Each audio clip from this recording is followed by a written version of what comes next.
Hello everyone and welcome to Mentos Plays Paranautical Activity episode 4, I want to say. Give me 1 second, I apologize, I forgot to change the volume level before I started this up. Oh, nope, actually I didn't, it's just a little bit higher than I thought it was. Okay, but yes, come on sound, come back, I want my music back. But anyway, yeah, so the reason why we are jumping into this today, first of all, because it's been a while since I've played it, and I do want to start getting, more decently varied content back up on the channel since it has been pretty much straight Spelunky for the most part lately. But also because today is a big day when the game that had arguably the most crazy path through Greenlight has finally been made available on Steam. If you are unaware of what happened exactly going through, I'm not going to go through the whole story, but suffice to say they were greenlit in that big batch of 100 that was greenlit the day before the anniversary of Greenlight, and since then they have just gotten the game on Steam today. So if you have been holding off on trying it, waiting for it to be on Steam, today is the day to give it a shot because it is actually available there now. Obviously I'm very happy that a game like this that is well deserving of getting on Steam has finally made it, especially with all the stuff they had to go through in order to get there, between the publishing deal they had getting shot down and having to restart up a campaign toward Greenlight they didn't have running because of said publishing deal. But to see it finally get on Steam, it's nice. It's going to help the guys over there, Code Avarice, Mike and Travis. It's going to help them make a lot more money off the game, get a lot more audience to see the game, which are both very good things because this game is well deserving of both. And it's also going to allow, just in general, more people to have the chance to play this game for those who are unable to buy from other places like Humble Sword, Desura, anything like that. So, if you have not played this game and have the ability to get some money for your Steam account, I highly recommend checking it out. Also, for those who are not aware, Paranautical Activity is a roguelike in much the same vein as Binding of Isaac, except, as you can tell, it is a first-person shooter version. So you will be running around with one of various different weapons that have different effects that you can choose from, and you will be trying to defeat all these different enemies and move on through floors going downwards, collecting items and weapons as you go. We are doing very badly, by the way, right now. This is probably one of the worst Paranautical Activity runs I've ever had. But yes, you're going to try to work your way down to the lower floors where enemies will get more and more difficult, as well as more and more varied. And you will be collecting items on the way through way of the shop, which you can see is that green room on the side there, which will allow you to purchase items, as well as bosses will give you items, and certain other enemies will allow you to get items, like mini bosses that you will encounter. And pretty much your goal is just to survive and make it as low as you can until you reach the ending, which is something that I have never done before. Lighthouse for $7.20, that's quite expensive. Green's Ovaries, I forget what those do. I think I had them on the last one, but I'm curious what this lighthouse does. I have never had that item. Do I think we're going to get 750 gold on this floor? Not very likely. Not very likely at all. In fact, we're probably going to die on this floor since I only have 3 of my health remaining. I am currently playing as the tank class who starts with the shotgun and the 9 health starting point, which is probably my favorite class to play as. Each of them has their own advantage, of course, but I'm quite a fan of the tank. Oh god. I have a feeling this is the room we die. Come on, little life. Die! Now we can take on this guy. And as you can tell, the music is back. It does have a little bit of a glitch that has been in it as long as I have been playing it, where if you alt-tab out of the game, occasionally it takes the music a while to restart. We got it going now. We are going to jump back in as, once again, the tank, because it is by far my favorite class to play as. Nothing against the other ones, just I do like the instant hit of the shotgun and the fact that your aim doesn't have to be perfect with it. A lot of times that is a big help in a twitch shooter like this. Can probably not kill that guy from shooting that barrel, but pretty close.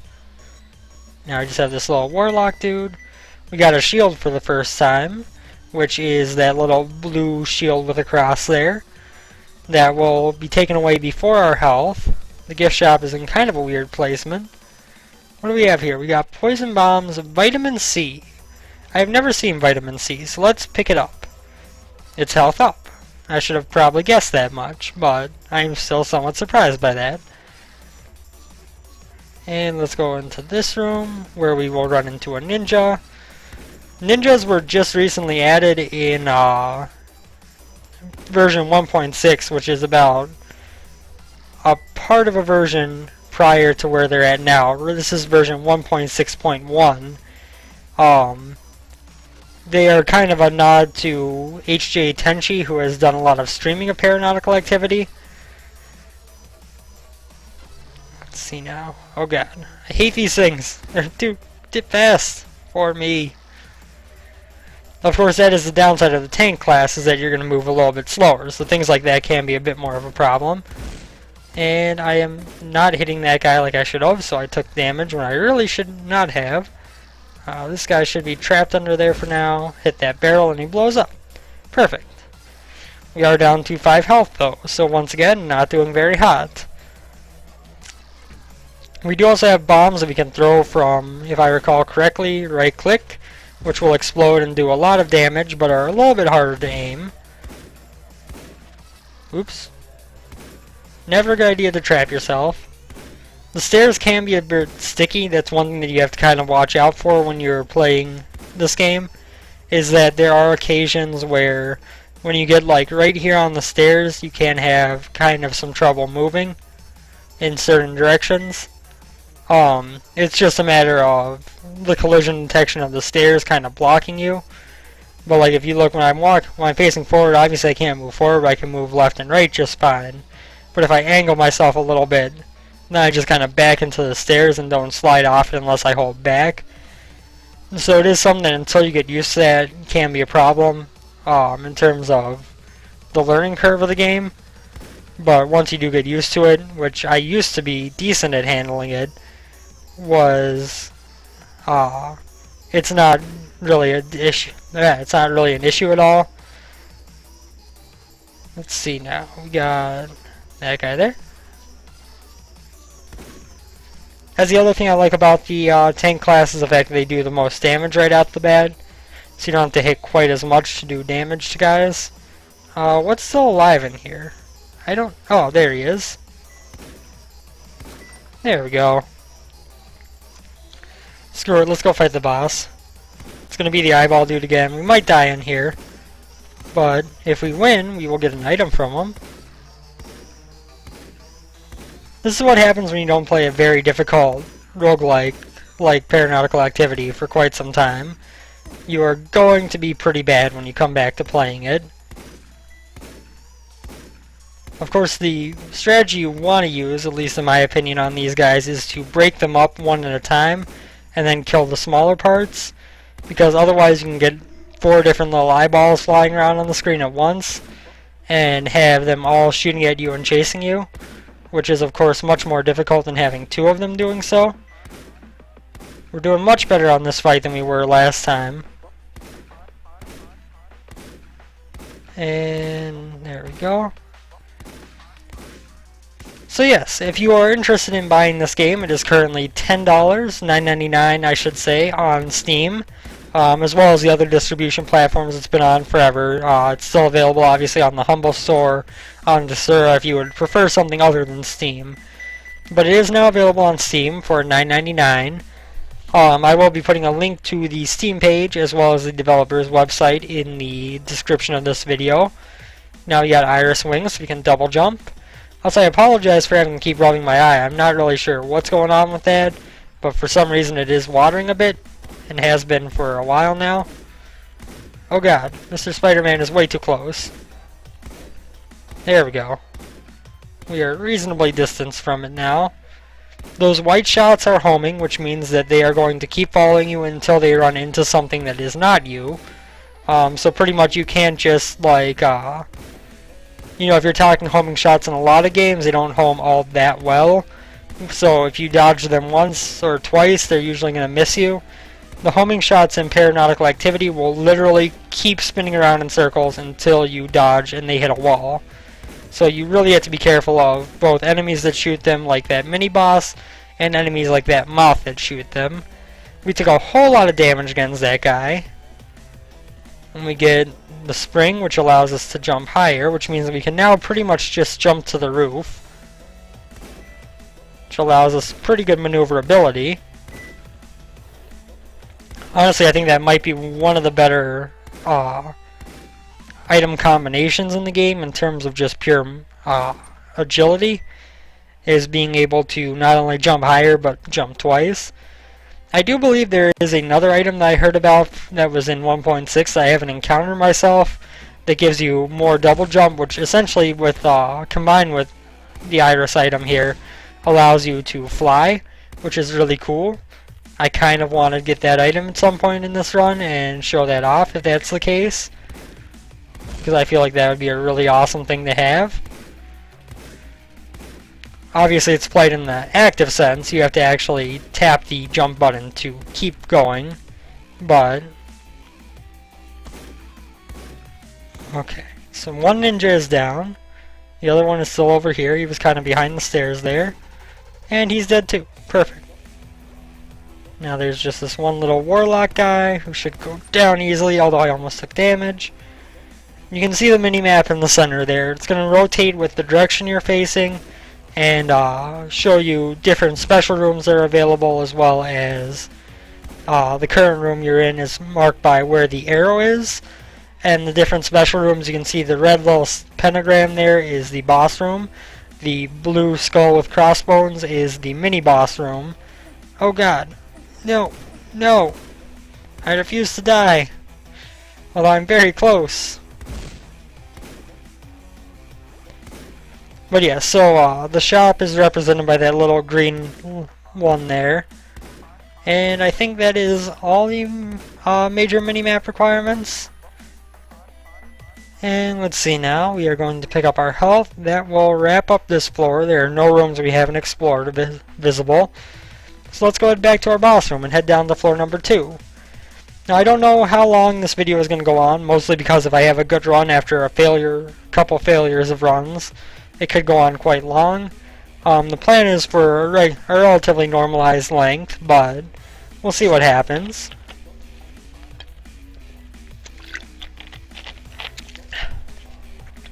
My apologies, I needed a drink. There were some other items in the shop, at least one of which I actually knew what it did, but I decided not to go pick them up because I would rather save my money for something I find more more helpful. I don't think I knew what all the items in the shop did, but I think I knew at least one more. Well, I know I knew at least one more of them. So we do have our boss room here, which we could try to take on. See, these mods are one of the main reasons why I love the tank class. Those things can be a royal pain to hit with any of the other items, but with the shotgun here, they're pretty simple. We're going to go fight this guy right away. It's the whale, so I am kind of upset by that decision, because this guy can be a royal pain in the neck. I don't know if I'm going to take the item that he drops even. It's kind of the easiest way to think about it is the tub of lard from Binding of Isaac. Speed down, but health decently high up. So, especially when you're playing with the tank who already starts with low speed, whether that is a wise decision or not depends on your personal playstyle, I guess. But it doesn't matter, because we died. So, restart again. You know what, we might as well show off another one of the weapons. Let's go with... Oh man, I wish they had the assault rifle available to do from the start.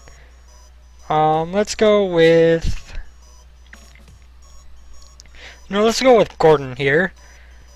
So this hook is kind of... Once again, I'm going to use an Isaac comparison. It's kind of the mom's knife. You're going to charge it up, throw it out from you, it's going to go forward, come back directly to you, and it's going to do decent damage on the way. Now, of course, the hard thing about this is that it is relatively hard to hit with at times, because it is such a small hitbox that it's going at, and you're trying to not only aim it but move it, and that can create some difficulties. But it is going to kill a lot of things pretty quickly, especially because it has more consistent presence in terms of how long it is covering the enemy's hitbox and doing damage to them. So we do have the shotgun there. We could go to a different version of the tank class if we got 300 gold. Honestly, Wingfoot or Horseshoe are probably the two that I would most prefer being able to pick up on this floor, if I can pick up anything. Oh god, I hate this guy. Especially when I'm kind of slow. Well, not slow, but especially when I have the hook. Because we are probably going to die on this room.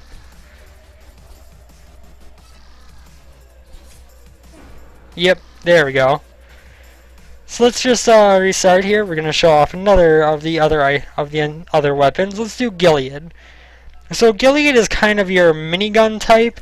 It's going to take a couple seconds to charge up, and then it's going to rapid fire. The difference between this and the assault rifle that you can get is that this does not have instant bullet hitting. So when you fire, the bullets will actually travel. This means that instead of being able to aim where the enemies are and hit them, you have to actually lead the enemies. It makes up for the fact that it's a little bit more difficult to hit with a little bit more damage, if I do recall. But at the same time, it is going to be a slight bit more difficult to aim because you actually have to account for things like the bullet's travel time. This is actually probably my third favorite weapon. The assault rifle is definitely number 2. The shotgun is definitely number 1. Those instant impact type weapons are definitely my preferred style for this type of game. But this is not a bad item either. Of course, the good thing about having the bullets travel is if you initially miss the enemy, then you still have a chance to hit them, as the bullets will continue to travel and might cross paths with them elsewhere. But, of course, that is kind of a negative in some ways as well, because they can, not necessarily do what you want them to do. So it's definitely a little bit harder to play with this weapon than with the shotgun or the assault rifle, but it also has its benefits in its own right. We do start with 6 health, which isn't bad. I'm taking a lot of damage though, because I am not very good with any of the other weapons, and because I didn't see that dude there. I'm just going to kill him the easy way. So that went relatively poorly, I would say. Let's go fight the boss. Let's go. As you can see, there are a variety of bosses that you can fight in any given point in the game. Each set of floors is going to have its own set of bosses that you can run into. Once again, using the same comparison over, because it is actually a very good comparison for several aspects of this game. As in Binding of Isaac, how, the basement you're going to run into Monstro or Larry, or you might run into Famine. In this, the first couple floors you're going to run into either the whale or possibly the whale or possibly the skull dude that we just fought there, or the flying eyes. But then as you get farther, you're going to run into different bosses that you will be having based on what floors you're on. I'm not sure if there is and how many bosses total are in the game, to a point of if you're going to be able to see most of the bosses in one run or not. I do know that the later game bosses I've played, which if you watch, it's titled Episode 3, it's the second one in my Paranautical Activity playlist, because I uploaded them out of order. But, yeah, if you are watching that, I get... Or maybe it was the one that was actually uploaded third. Yeah, it was the one that was uploaded third. It's episode 2. Is the that's the one that is going to be what is my best run I've ever had on camera, which I think shows off as far as I've ever gotten in the game. Because unfortunately, I keep always having the trouble of I'll get one new game and then another thing will come along and I'll end up playing way too much of that and way too little of the other thing I got recently. It's kind of a consistent problem. Where do I need to go? There we go. Surprisingly, I didn't take any damage while trapped under the stairs there, because that has certainly happened to me and cost me a lot of life before. Because I am a noob and I am not very good at this game. But let us go see what's in our gift shop over here. And what do we have? We got Iron Heart for $7.50. We aren't going to be able to afford that. We could afford the anchor. I don't really like the anchor. What the anchor does is it makes you fall faster, which is with certain items probably useful in terms of making a jump a more evasionary move, because you are able to not only, if you get the spring and the anchor, you're not only going to be able to jump higher, but then you're going to get down to the ground faster. So it does create it to be more of a evasionary move than it normally would be. But as a whole, I'm not a big fan of the anchor. I don't really like to fall faster. I prefer to have a little bit of time in the air to adjust. So we will be passing up on all the items in the shop on this floor.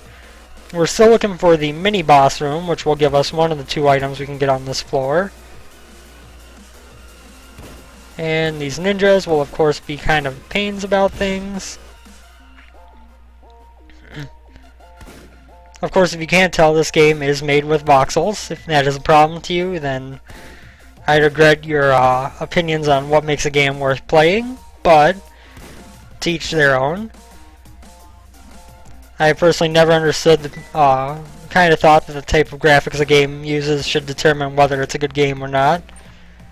But I know there are some people who are very, very much opposed to voxel-based graphics.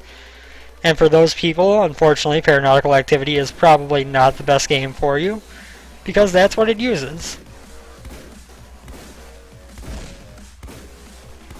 Kill this dude here.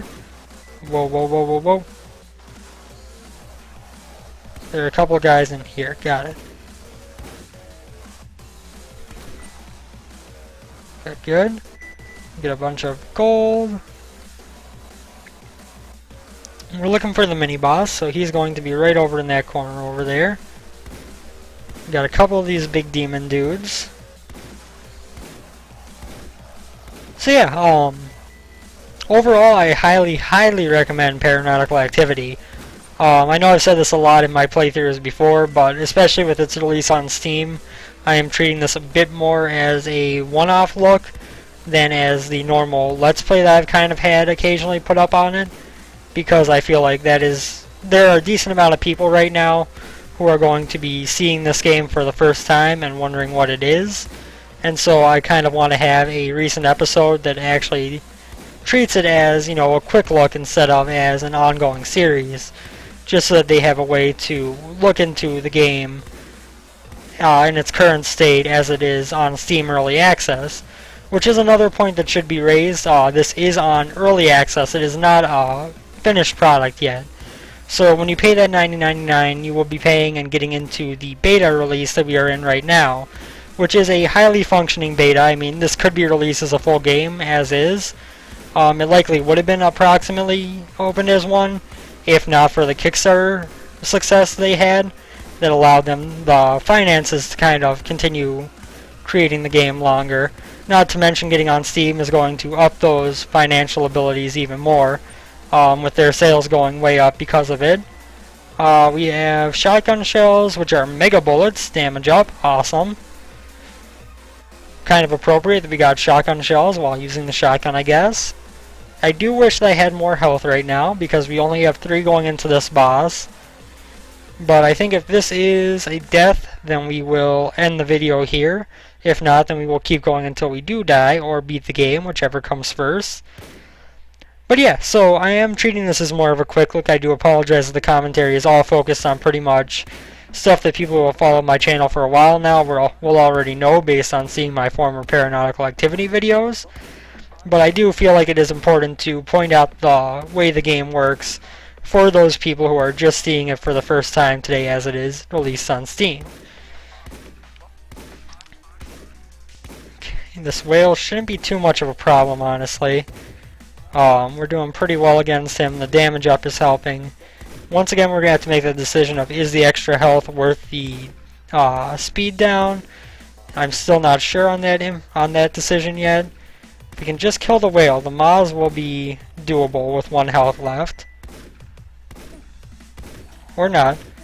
Okay, we got a lot of health from where the whale died, and that is the only reason we are still alive, because I suck at this game. Just saying, guys, I am horrible. Oh god, I threw a bomb.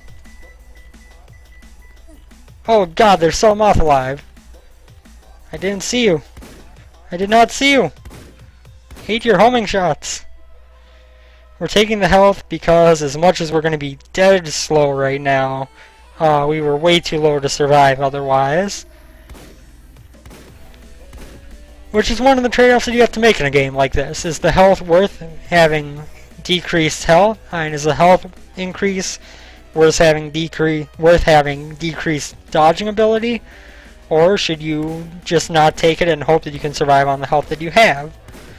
It is one of the hardest decisions in pretty much any roguelike game that has item structures like this. Although right now I am really feeling the effects of this lard because I cannot move worth a damn. This is absolutely ridiculously slow. I think I just accidentally threw a bomb. Yes, I did.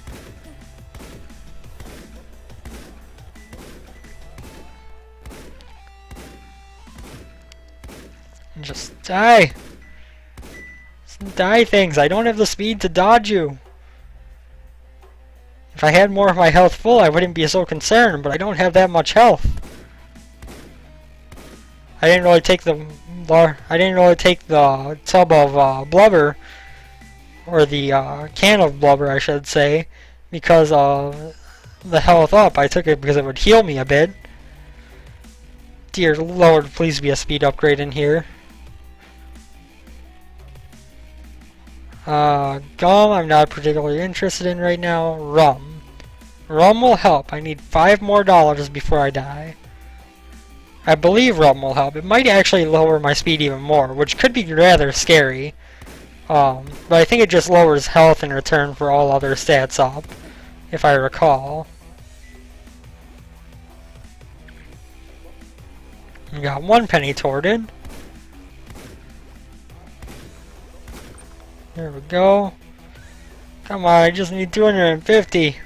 Thank you. Thank you. Hurry. I want more speed. Boost damage, fire rate, speed, lowers health. So we're still 3 health up from where we were when we got blubber. But we now have our speed about back to where we were to begin with, I believe. And we have more damage and rate of fire as well. So that was definitely an upgrade. Well worth the $250 in money we spent on it.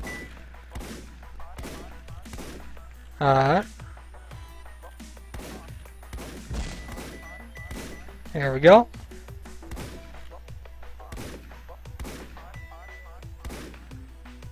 A lot of this game has to do with being able to look in a room, recognize what enemies you're up against, and then act accordingly to them. I know that can go for a lot of games, but especially these old like Quake, Doom FPS, Twitch FPS style games. That ability to look into a room and figure out what you need to do is huge, because you don't have that much time to react before things start getting crazy on you. And that's exactly how Paranautical Activity is. If you don't react quickly to the situations that you run into in a room, you're going to have a lot more trouble with it than if you do.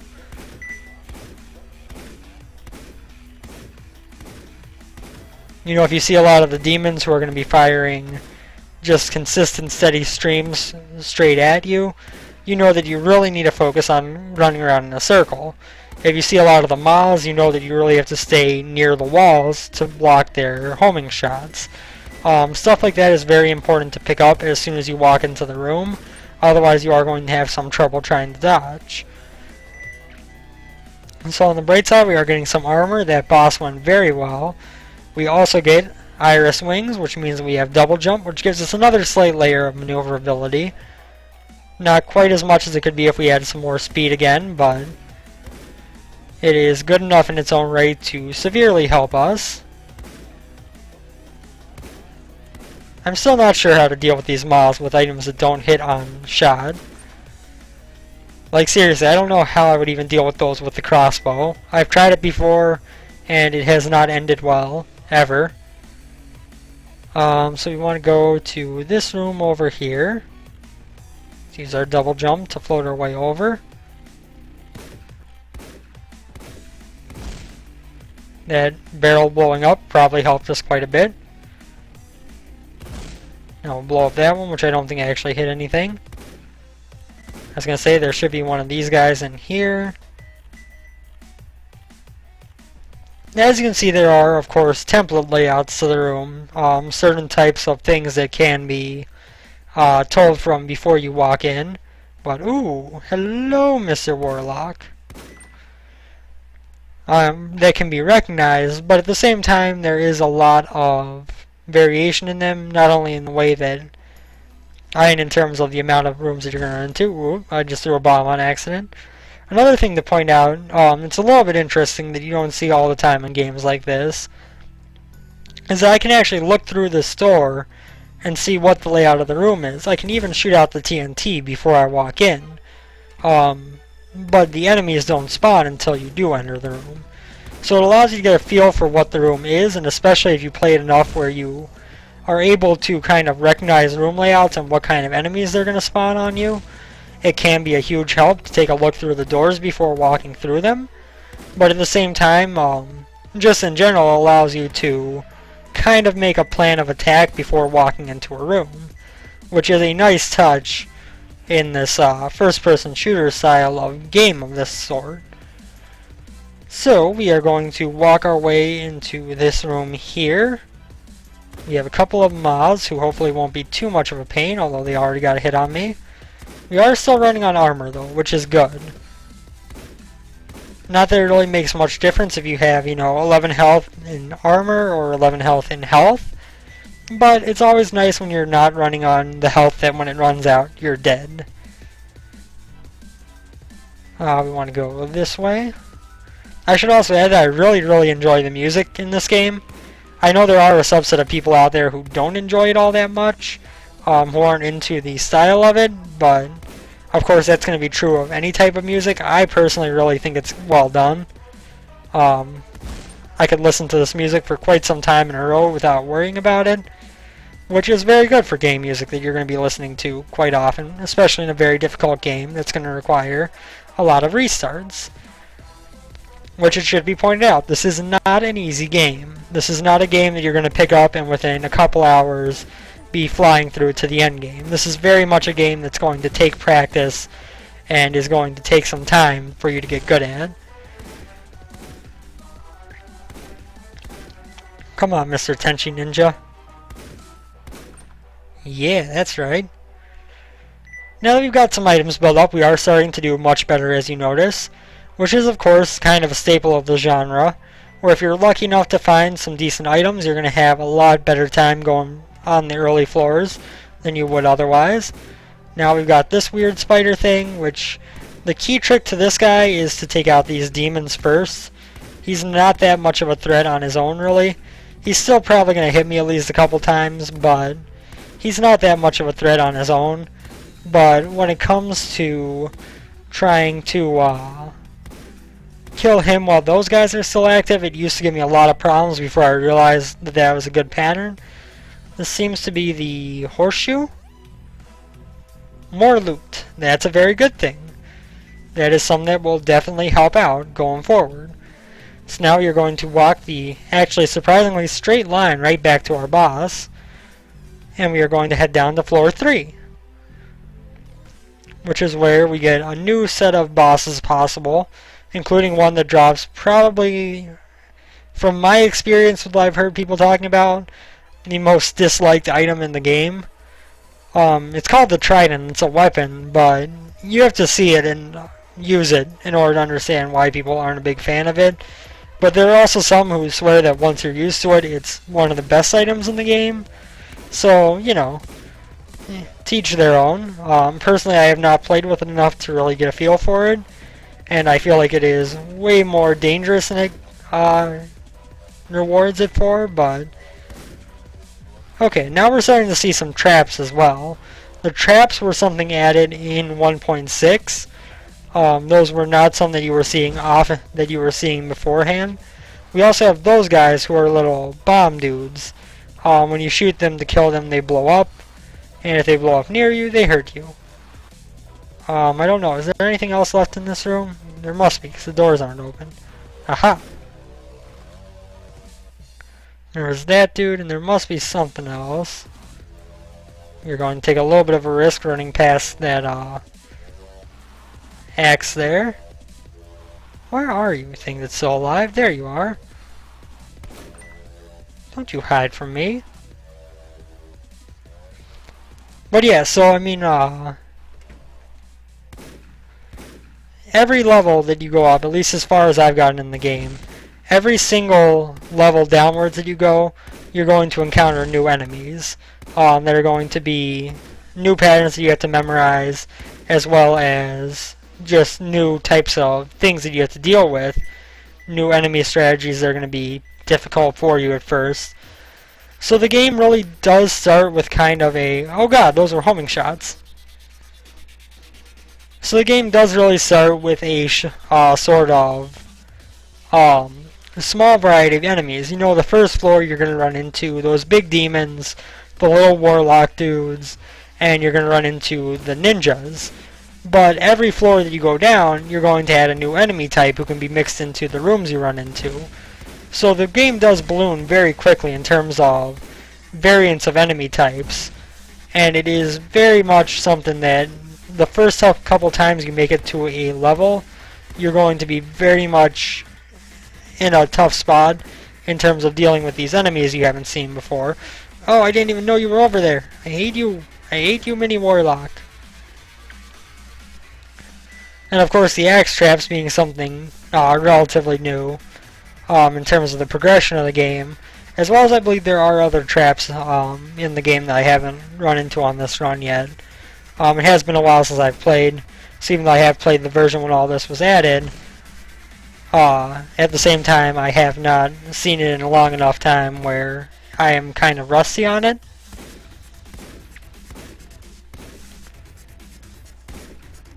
So let us come up here and blast that dude. Okay, so we are not doing so hot on this third floor here. We're down to 5 health and no armor. Let's see. Through here. Okay, now here is something that has been a big change in this version, if I recall correctly. This lava here. That was always in the game. You always ran into lava at this point. But actually, as if by stroke of pure luck, these flip-flops, they used to make you immune to the lava, where you could just kind of walk over top of it, which was a big help on rooms like this because they became just as open as normal rooms. Now the flip-flops just delay how often you get hurt in the lava. Oh look, it's this dude, who I absolutely hate fighting against, so we're probably going to die here. If I do die, I apologize, but it is bound to happen, really. Because this guy is really, really difficult. That was pure luck that I didn't die right there. Oh god, this is going to actually be kind of close. Nope. Nope, he got me. So, there we have the third level of boss, one of them shown off. And I accidentally just hit quit, thinking that it was back to main menu. My bad. So, I guess enjoy this black screen down here in the corner while I do the send-off. Once again, the link to the Steam page for Paranautical Activity will be in the video description. It is available for $9.99 on Steam Early Access, which will, of course, give you the current access to the beta all the way up through the final version of the game. They are still very much in development. They are working on a co-op multiplayer mode. They are working on various different new items and everything to extend the abilities of the game. So you've definitely got a situation where this is something that is worth checking out. I can't recommend this game enough. It's a very good roguelike. It is a very good game in general. So yeah, take a look at it on Steam if you're interested. Check it out. And as always, take care, everyone. Have a good day, and I will see you on the next one. Later.